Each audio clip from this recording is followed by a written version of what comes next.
आपका सीआरपीसी चल रही थी आपका, और सीआरपीसी में जो सेक्शन 144 है और 144 है, अभी आपका कल बताया जाएगा। आज अगला मैंने सेक्शन बताया जा रहा है। एक दो पॉइंट अभी तैयार नहीं हो पाया है भाई। भाई पढ़ाने को तो आदमी पढ़ा देगा, लेकिन चाह रहा है कि एक दो चार पॉइंट नया टेक्निकल मिले उसमें, और पूरी तरह तैयार नहीं हो पाया। तो अगला जो आपका ये 145 से लेकर 148 तक की धाराएं हैं। इधर अब लास्ट धारा रहेगी, मैंने आपका अध्याय की 145 से लेकर 148 तक की हमें धाराएं देखनी है। इसमें देखिए आपका मैंने एक तो भूमिका बांधी जाएगी, और वह आपका जो भूमिका बांधनी है, क्वेश्चन का मॉडल क्या बनता है, ये भी सतर्क रहना है। प्री में पहले देखिए आपका कैसे क्वेश्चन बना है, तब आपका कुछ मॉडल बताया जाए। देखिए एक आपका थोड़ा सतर्क ये रहना है कि जो 145 और से लेकर और 144 तक 48 तक के सेक्शन हैं, ये पहला नियम याद रखना है कि ये लैंड यानी कि भूमि और आपका वाटर यानी कि पानी को विवाद को लेकर है। यानी कि जल और थल, याद रखें सामान्य भाषा में जल और थल का विवाद है। इसमें आपका दो पॉइंट जो झारखंड ने बनाया, बहुत अच्छा क्वेश्चन बनाया था। एक आपका जो हम बताएंगे वह जल तथा भूमि के सीमा का विवाद रहेगा, बाउंड्री का। और एक हम बताएंगे उसमें आपका जल तथा भूमि के यूज या प्रयोग या उपभोग का विवाद होगा। ये विवाद पोजीशन को लेकर हैं, कब्जे को लेकर हैं, ये भी सतर्क रहना है।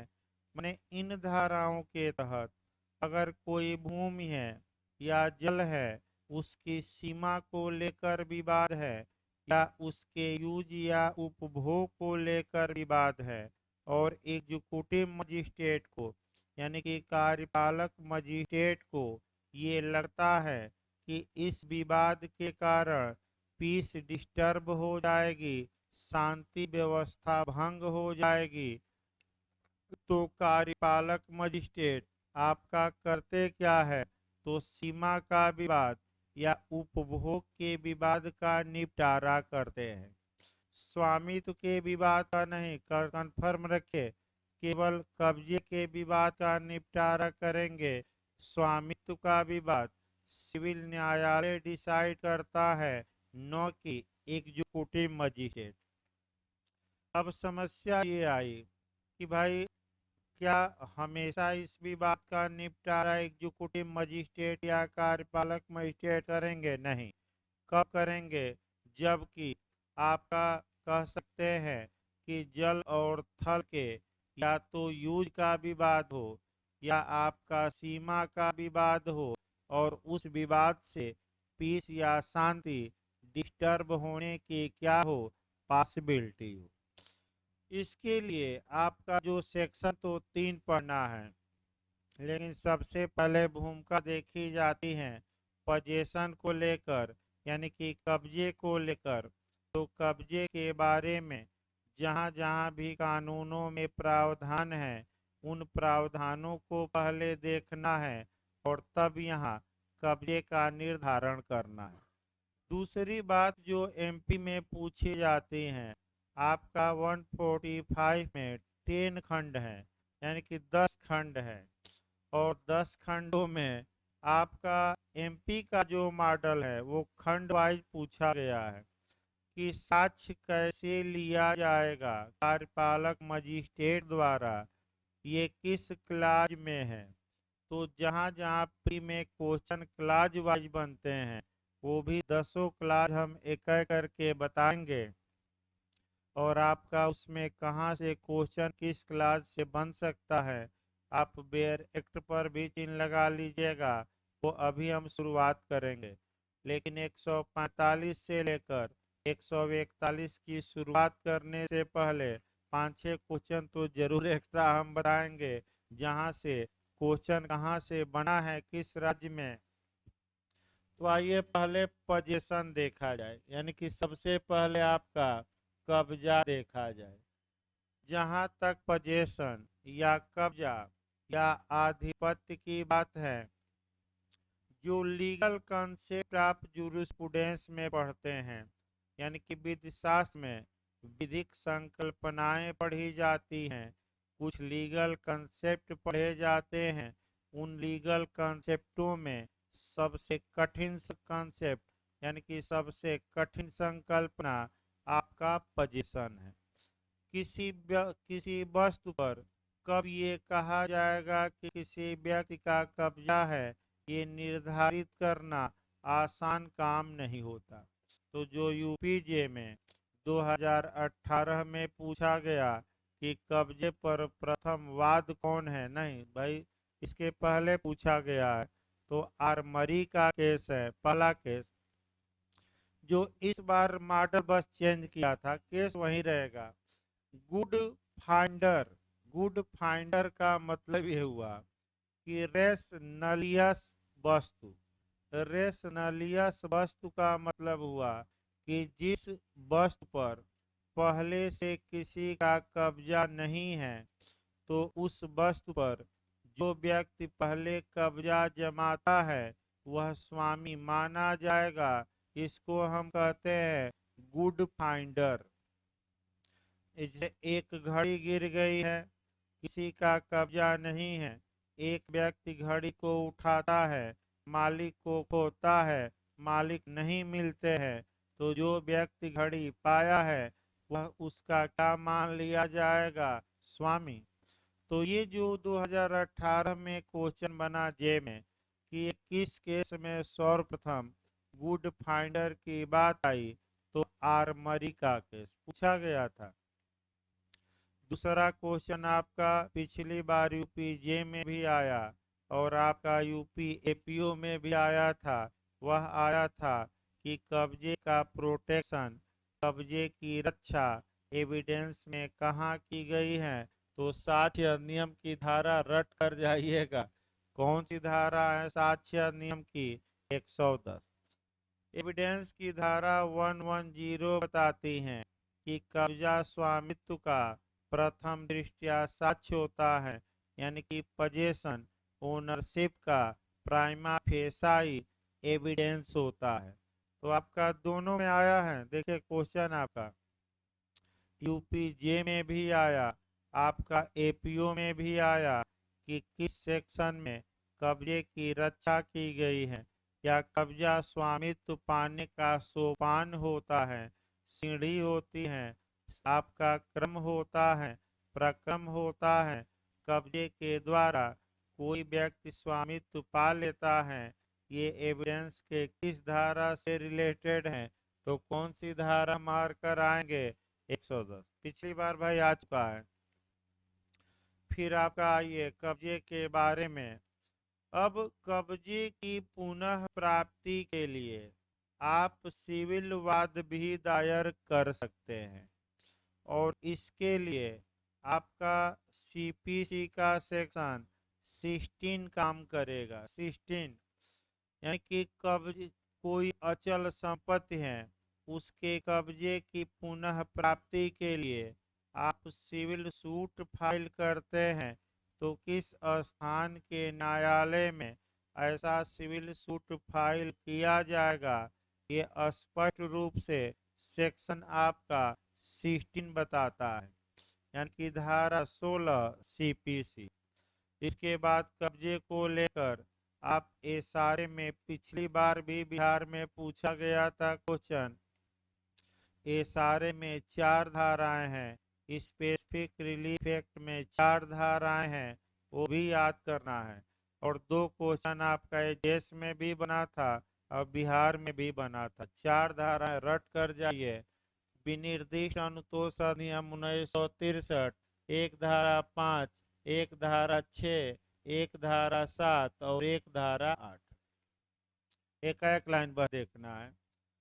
अगर स्पेसिफिक इमूवेबल प्रॉपर्टी पूछे, विनिर्दिष्ट अचल संपत्ति के कब्जे की रिकवरी या पुनः प्राप्ति या प्रत्युद्धरण प्रत्युद्धरण भी कहते हैं के लिए वाद की धारा में, तो एसारे की धारा 5 और कितने साल के अंदर 12 साल। कब्जे की पुनः प्राप्ति के लिए धारा 6 के तहत मुकदमा किया जाता है, लेकिन यही बिहार में पूछा गया था कितने माह के अंदर मुकदमा करना होगा, 6 माह। इसी प्रकार स्पेसिफिक मूवेबल प्रॉपर्टी शब्द पकड़िएगा, स्पेसिफिक अगर लगा रहे और अचल दे तो धारा 5, और स्पेसिफिक लगा रहे चल संपत्ति तो कौन सी धारा, और स्पेसिफिक न लगा रहे तो अगली धारा। तो विशिष्ट चल संपत्ति के कब्जे की पुनः प्राप्ति ये सारे की धारा 7 काम करेगी, और आम चल संपत्ति है तो कौन सी धारा, 8। तो ये धाराएं भी याद रखना है। एक लाइन और बताया जाए तब आपका सीआरपीसी में आ जाए। जहां तक पोजेशन की बात है, पोजेशन के बारे में आपका 2 एसेंशियल एलिमेंट हैं, यानी कि 2 तत्व माना जाता है। एक आपका कार्पस और दूसरा एनिमस। कार्पस का मतलब हुआ भौतिक नियंत्रण, फिजिकल कंट्रोल, और एनिमस का मतलब होता है धारणाशय या होल्ड करने की मेंटल डिजायर, यानी कि धारण करने की मानसिक इच्छा। फिर एक बार आइए, कब्जा के तत्व क्या है, तो कब्जा के 2 तत्व हैं। आपका जे में पूछा जाता है, एक आपका कार्पस, कार्पस यानी कि शारीरिक नियंत्रण, और दूसरा आपका एनिमस, एनिमस मतलब क्या हुआ, मानसिक नियंत्रण। जैसे ये पेन मेरे हाथ में है तो ये मेरे भौतिक कंट्रोल में है, और मेरा इरादा ये है कि इस पेन को मैं अपने पास क्या करूं, बनाए रखूं। तो ये हाथ में है तो कार्पस, और मेरी मानसिक इच्छा है कि मैं अपने पास इसे बनाए रखूं, उसको एनिमस कहा जाता है। याद रखिए क्या कहा जाता है। तो कब्जे के कितने तत्व हो गए, 2। भाई रट कर जाइएगा कौन कौन। एक आपका कह सकते हैं कि कार्पस, और दूसरा कौन सा, एनिमल। अब आइए, अगर कब्जे को लेकर डिस्प्यूट है और उस डिस्प्यूट से लोक शांति, पब्लिक पीस डिस्टर्ब होने की संभावना है, तो सीआरपीसी अप्लाई होगी, और सीआरपीसी में कार्यपालक मजिस्ट्रेट को ये शक्ति दी गई है कि वह कब ऐसे विवादों का निपटारा करे और कब्जे का निर्धारण करे। इसमें आपका 2 विवाद हो सकता है, या तो भूमि को लेकर या जल को लेकर। तो भूमि और जल की सीमा का विवाद हो सकता है, और दूसरा विवाद हो सकता है भूमि या जल के उपभोग का।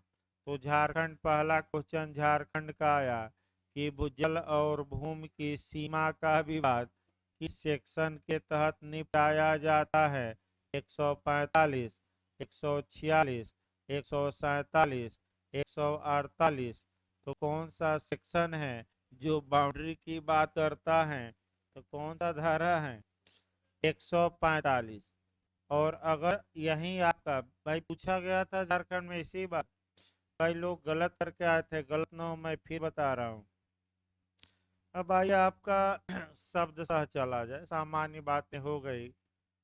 देखिए अचल संपत्ति के बारे में विवाद 145 देखिए, जहां भूमि या जल से संबद्ध विवादों से परिशांत भंग होना संभाव्य है, वहां प्रोसीजर। देखिए पहला खंड देखिए, जब कभी किसी कार्यपालक मजिस्ट्रेट का पुलिस की रिपोर्ट से या अन्य इत्तिला पर समाधान हो जाता है कि उसकी स्थानीय अधिकारता के अंदर किसी भूमि या जल या उसकी सीमाओं से संबंधित ऐसा विवाद विद्यमान है जिससे परिशांति भंग होना संभाव्य है। इसका मतलब ये हुआ, फिर इतना पहले शब्द समझिए। 145 के तहत आपका कार्यवाही करने में कौन सक्षम है? न्यायिक मजिस्ट्रेट की, कार्यपालक मजिस्ट्रेट की, दोनों। तो दोनों न मारकर एग्जीक्यूटिव मजिस्ट्रेट। दूसरा, कार्यपालक मजिस्ट्रेट को ये इत्तला मिली है, ये सूचना मिली है, ये जानकारी मिली है, ये इंफॉर्मेशन मिला है। तो जानकारी किससे मिली है? या तो पुलिस ने रिपोर्ट भेजी है, या किसी व्यक्ति ने एप्लीकेशन दिया है। या तो पुलिस ने रिपोर्ट भेजा कि हजूर इस इलाके में जल या थल या उसकी बाउंड्री का विवाद है और इस विवाद से परेशान या पीस क्या होने की संभावना है, डिस्टर्ब। अतः आप इस विवाद का क्या कर दीजिए, निपटारा। तो बताइए, ओनरशिप का निपटारा करेंगे कि पोजेशन का? ओनरशिप नहीं, स्वामित्व का निपटारा कौन न्यायालय करेगा? सिविल न्यायालय। अब आइए, समाधान हो जाता है। समाधान मतलब बिलीव होना, बिलीव मतलब विश्वास हो जाना। तो समाधान शब्द आपका कई जगह आएगा और बिहार में इस बार भी पूछा गया था कि राष्ट्रपति को यह समाधान हो जाए, यानी कि बिलीव हो जाए, विश्वास हो जाए। अनुच्छेद 356 में पूछा गया था, 356 में। तो किसकी रिपोर्ट पर विश्वास हो जाए?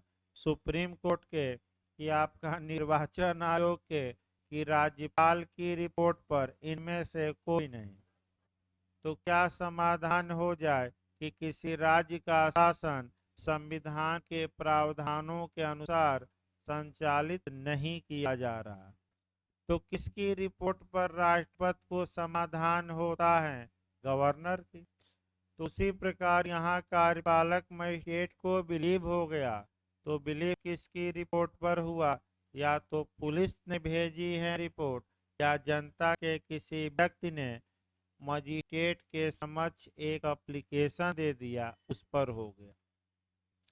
कार्यपालक मजिस्ट्रेट को क्या विश्वास हो गया कि उसकी लोकल जुरिडिक्शन के अंदर, बाहर नहीं, उसके स्थानीय अधिकारिता के क्या अंदर, या तो जल का विवाद है, या भूमि का विवाद है, या उसकी सीमा को लेकर विवाद है, बाउंड्री को। तो झारखंड ने पूछा कि जल और भूमि की सीमा का विवाद का निपटारा किस सेक्शन के तहत कार्यपालक मजिस्ट्रेट करते हैं? तो कौन सा सेक्शन मारेंगे? 145। और एक शब्द अगर यूज कर दे, यही पॉइंट पकड़ना, ज्यादा लोग गलत करेंगे। एक शब्द अगर यूज कर दे कि भाई अगर उपभोग का अधिकार है, यानी कि जल और थल के यूज का राइट है, तो उस यूज के, उपभोग के अधिकार का निर्धारण किस सेक्शन के तहत किया जाता है? तो आप 145 न मारिएगा, 147 मारकर आना है। कौन सी धारा?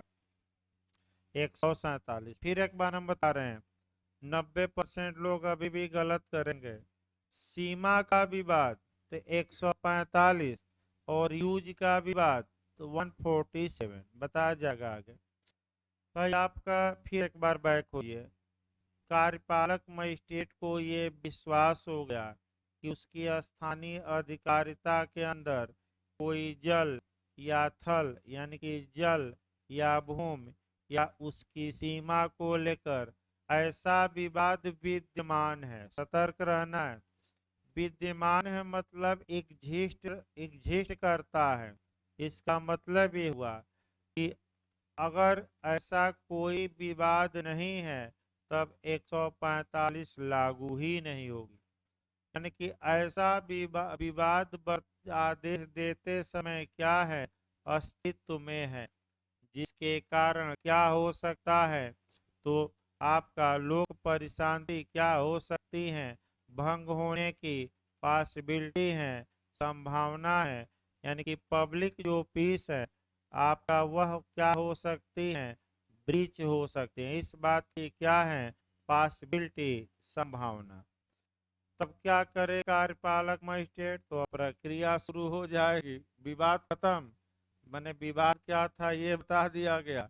अब इस विवाद के निपटारे की क्या चलेगी सब प्रोसीजर। तो देखिए प्रोसीजर क्या होगा।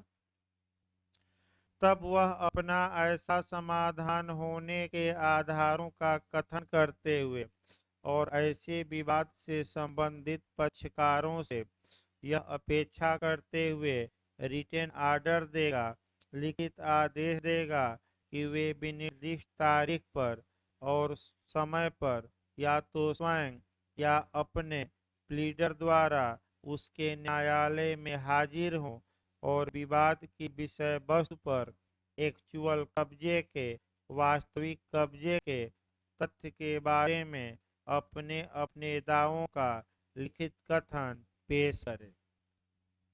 यानी कि आपका एक पॉइंट और यहाँ आपको सतर्क रहना है। आपका विषय वस्तु पर एक होता है एक्चुअल पोजीशन और एक होता है कंस्ट्रक्टिव पोजीशन। यहाँ भी प्री के लिए बहुत अच्छा क्वेश्चन है कि 142 145 के तहत आपका कौन से पोजीशन का निर्धारण किया जाएगा, एक्चुअल पोजीशन की कंस्ट्रक्टिव पोजीशन की, दोनों। तो क्या शब्द लिखा है बेर। तो अब समस्या है कि वास्तविक कब्जा क्या है, प्रलक्षित कब्जा क्या है। प्रलक्षित कब्जा माने अनुमानित कब्जा, कब्जा है नहीं लेकिन क्या किया जाता है, अनुमान लगाया जाता है। और एक्चुअल मतलब वास्तविक किसका कब्जा है। तो किस कब्जे के विवाद का निपटारा यहाँ किया जाएगा, तो आपका मैं बता दूं वास्तविक कब्जे का। तो फिर एक बार देखिए उस विषय वस्तु पर एक्चुअल पोजीशन किसका है। तो यानी कि जब कार्यपालक मजिस्ट्रेट को ये सूचना मिल गई कि उसकी अधिकारिता के अंदर आपका कह सकते हैं कि किसी भूमि या जल या उसकी सीमा से संबंधित ऐसा विवाद विद्यमान है, एग्जिस्ट कर रहा है, जिससे कि लोक शांति भंग होने की क्या है, पॉसिबिलिटी है। तो ऐसा समाधान के बाद वो क्या करेगा, तो जिनके जिनके बीच विवाद हैं उनको लिखित में आर्डर जारी करेगा। भाई आप लोग इस स्थान पर इस समय पर या तो स्वयं आइए या अपने अधिवक्ता के माध्यम से आइए और इस विषय वस्तु यानी कि जल या थल उसकी सीमा के कब्जे के बारे में आप अपने अपने कथनों को क्या करिए, पेश करिए। यानी कि आरडी अल्ट्रम पटम, यानी कि सबको सुना जाएगा कि नहीं, सुना जाएगा। अब अगला देखिए खंड 2। इस धारा के प्रयोजन के लिए भूमि या जल में क्या शामिल है, तो क्लाज 2 में आपका लैंड और वाटर में क्या क्या शामिल है वो बताया जाएगा। देखिए क्या क्या शामिल है। भवन शामिल है, यानी कि मकान के कब्जे को लेकर विवाद उत्पन्न हो गया। बाजार शामिल है, यानी कि यहाँ मार्केट लगेगी कि नहीं, इसको लेकर आपका विवाद उत्पन्न हो गया। मीन क्षेत्र शामिल है, मीन क्षेत्र मतलब मछली पकड़ना, तो मछली पकड़ना भी शामिल है। फसलें शामिल हैं, यानी कि फसल के कब्जे को लेकर विवाद उत्पन्न हो गया, तब भी 145 लागू होगी। या भूमि की अन्य उपज, भूमि की अन्य उपज का मतलब उसमें सरसों बोया गया है, उसमें पान बोया गया है, उसमें सिंघड़ा बोया गया है, ये भूमि की क्या है, अन्य उपज। जिस तालाब में सिंघड़ा उत्पन्न होता है तो सिंघड़े का विवाद हो गया भाई, तो वो भी इसी में आएगा। कब्जे किसका कब्जा है, अगला देखिए। और ऐसी किसी संपत्ति के भाटक या लाभ भी हैं, तो भाटक और लाभ देख लिया जाए। मान लीजिए कि कोई भवन है उससे किराया मिल रहा है तो रेंट, भाटक को ही रेंट कहा जाता है। एक और सूचना है जो नया सिलेबस जे का आया है, उसमें 2 कानूनों का सिलेबस में जिक्र नहीं है भाई। एक रेंट कंट्रोल एक्ट यानी कि किराएदारी अधिनियम, और एक आपका यूपीजेडए यानी कि उत्तर प्रदेश जमींदारी विनाश अधिनियम 1950। तो अब आ जाए पूरा सिलेबस, इसकी जगह एक नया कानून रेवेन्यू वाला जोड़ा गया 2006, उत्तर प्रदेश भू राजस्व संहिता, उत्तर प्रदेश रेवेन्यू कोड 2006 जोड़ा गया है। तब तो ये कंफर्म हो गया कि भाई भू राजस्व है, लेकिन सिलेबस में एक एक्ट को बाहर किया गया है, उसका नाम नहीं है जो पीडीएफ फाइल लोग भेज रहे हैं, रेंट कंट्रोल एक्ट का। तो फिर एक बार देखिए, अगर मकान है और उससे किराया कौन लेगा, इस बारे में विवाद उत्पन्न हो गया, तो यह भी विवाद जल और थल का ही विवाद माना जाएगा, और इस विवाद का निपटारा भी 145 के तहत कौन कर सकता है, कार्यपालक मजिस्ट्रेट। तो आपका बाजार में माने तमाम चीजें, यानी कि इसका मतलब ये हुआ कि भूमि और जल का जो एरिया है वह सीमित नहीं रखा गया, वह थोड़ा क्या रखा गया है, व्यापक। और इस व्यापकता को कहाँ बताया गया है, तो किस लाज में, 2 में। तो अगला क्वेश्चन भाई देखिए आपका, फिर एक बार गहराई से क्वेश्चन बनेगा तो सबके बस की बात नहीं है, क्योंकि आपका तमाम कोचिंगें इस समय उत्पन्न भी हो रही हैं। तमाम पढ़ाने वाले सोशल मीडिया पर देखिए तो रोज 4 मैसेज आता है, ये कोचिंग खुल गई, वो खुल गई, वो खुल गई। तो आपका तमाम कोचिंगें खुलती हैं, बंद हो जाती हैं, लेकिन जिसमें दम रहता है वहीं टिका रहता है। तो आपका तमाम लोग आपको छल बल कल और 2 दिन में एपीओ बनाने वाले भी मिलेंगे। तो ऐसे फ्रॉडियों से क्या रहना है, सावधान। लेकिन आपको हिदायत दी जाती है कि आप हर एक जगह कम से कम एक एक दिन पढ़कर देख लीजिए नए लोग, अगर उनसे हम अच्छा पढ़ाएं तब आकर पढ़िए, नहीं तो आप वहीं पढ़ लीजिए। फिर मैं बता रहा हूँ, क्योंकि 84 कोस की यात्रा करने वाले आते हैं, यानी कि घाट घाट का पानी पीकर, और जब प्यास नहीं बुझती तब अंत में थक हार जाते हैं पूरा दिल्ली से दौलताबाद, तब लोग आते हैं। और आपका ऑनलाइन में तो कई हजार लोग पढ़ रहे हैं, इस समय तो फोन ही नहीं उठ रहा है जल्दी, कई लोग कर रहे हैं, रात में कॉल बैक करना पड़ता है। तो ऑनलाइन भी आपका बहुत जोर इस समय चल रहा है। तो भाई ये मानकर चलिए कि लड़के पढ़ रहे हैं, और आप भी अच्छे से एक एक छोटी छोटी बातों पर क्या करिए, कंपटीशन निकालने के लिए गौर। तीसरा खंड देखिए, इस आदेश की एक प्रति की तामील इस संहिता द्वारा समनों की तामील के लिए उपबंधित रित से आपका ऐसे व्यक्ति या व्यक्तियों पर की जाएगी जिसे मजिस्ट्रेट निर्देश करें, और कम से कम एक प्रति विवाद की विषय वस्तु पर या उसके निकट सहदृश स्थान पर लगाकर प्रकाशित की जाएगी। इसका मतलब ये हुआ कि न्यायालय समन जारी करेगा, और समन जारी करेगा तो जितने लोग विवाद की पार्टी हैं सब पर समन की सर्विस कराई जाएगी। तो बताइए, और एक कॉपी जहां विवाद है वहां भी क्या की जाएगी, चस्पा। कहाँ, ये नहीं कि पीछे चस्पा कर दीजिए, सदृश स्थान मतलब कि आने जाने वाले लोग आसानी से क्या करें, देख सके। तो देखिए आपका अब ये आया कि समनों की तामील जैसे कराई जाती हैं, उसी प्रकार यहाँ भी आपका याद रखिए ऐसे पक्षकारों को आदेश की तामील कराई जाएगी। तो समन की तामील देखिए, अब फिर 2-3 धारा बैक होना पड़ेगा, 62, 64 और 65, 3 तो पढ़िए। सीआरपीसी की धारा 62 का क्लाज 2 काफी महत्वपूर्ण है, जो बार बार पूछा जाता है, बता भी गया था। कि जो समन की तामील होती है पहले पर्सनल की जाएगी, यानी कि जिस व्यक्ति के नाम समन जारी किया गया है उसी को खोजा जाएगा और समन की एक कॉपी दी जाएगी। अगर वह न मिले तो उसके परिवार के फैमिली के किस सदस्य को, अवयस्क की वयस्क, पुरुष सदस्य की महिला पुरुष को एक कॉपी दे दी जाएगी। यहाँ भी टेक्निकल क्वेश्चन एक प्री के लिए है कि समन की इसे कहा जाता है विकसित तामील। तो समन की विकसित तामील का प्रावधान की धारा में 64 में और पर्सनल सर्विस समन की व्यक्तिगत तामील की धारा में 62 में और चस्पा करके समन की तामील 65।